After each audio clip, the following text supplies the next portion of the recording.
Še eno mlek, dej. Zdaj še en mlek, dej.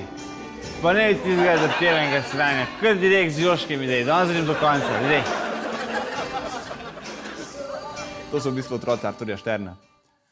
Tema današnje oddaje je skrb za otroke. Dajmo pogledati, v kakem svetu odraščajo.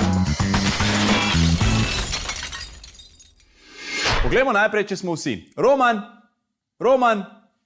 No, lahko začnemo. Za prestižno evropsko nagrado Zlati bager se letos potegujeta dve slovenski črnogradnji.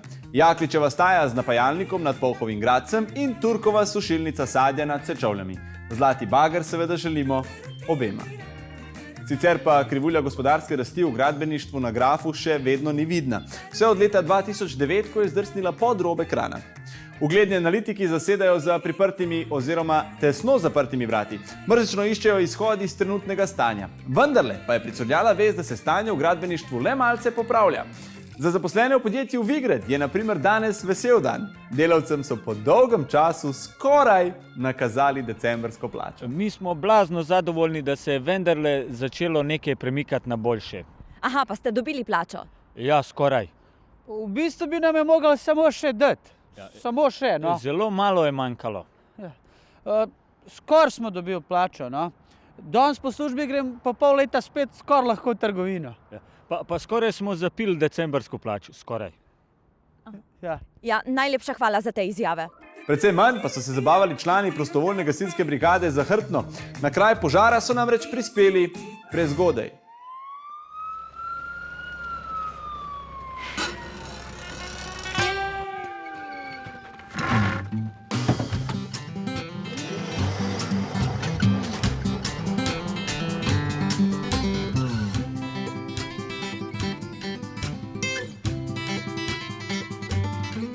No, po prezgodnji intervenciji so fantje dolgo zaman čakali na požar, ognja ni bilo od nikoder, zato so se vrnili v gasilski dom. Zagorelo je šele proti večeru.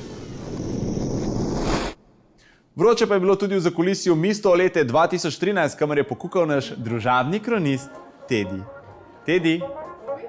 Lep dober dan, drage dame in gospodje, nahajamo se v zakulisju, tukaj v toaletnem prostoru najbolj priljubljenega dogodka, družabnega dogodka, torej Viktorjev čakamo dame, ki so prišle lulat, mogoče tudi kakat. Kaj pa tole prelepo toaletno oblekico? To sem pa kar sama zbrala, je v redu. Kar sama zbrala? Joj, si res seksi. Tale toaleta tukaj na toaleti.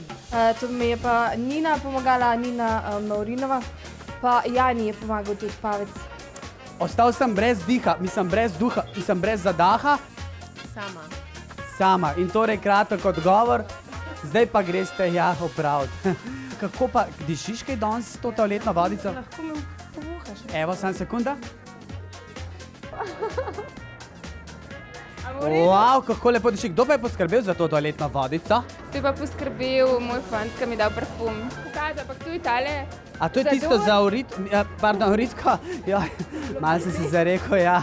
Toaletna, bom rekel, oblekica, dišavica v pravi celoti. Si me za frizuro vprašal? Kdo pa je poskrbel za to toaletno frizurico? Sam noter bi šel s tabo pa pogledal toaleto. Lepa si, no, dej, počak, aua! Še kakšna lula kaka? Pa prisluhnimo. Wow, le zdaj pa grejo ena zelena, pa zlata, pa črna. Ful si seksi. Torej, punce še vedno upravljajo svojo potrebo malo ali veliko, to še ne vem, na najbolj družabnem in priljubljenem dogodku. Tukaj torej na Viktorjih, mogoče več naslednjič. Hvala lepa. Ostajamo pri zvezdah. Ali nam bodo v teh dneh sijale, ali jih bodo prekrili oblaki, pa naša vremenoslovka Grudi Sisle. Grudi.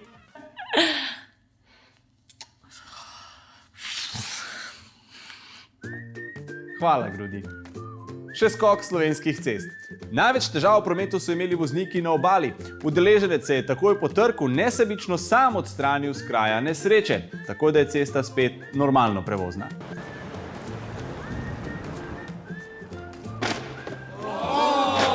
Opa!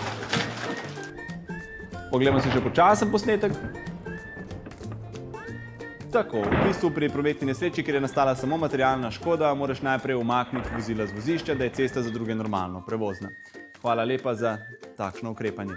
Vznemirljiva športna vest. Naš medobčinski prvak v metu vrčka, Uroš Koma, bo kljub izvrstni pripravljenosti izpustil uvodno tekmo sezone. Koma namreč še vedno ni našel ustreznega vrčka. Srečno, Koma. Za konec razveseljiva prehrambena novica. Cena ananasa je končno spet padla pod psihološko mejo 1,19 evra. Hvala, Lidl.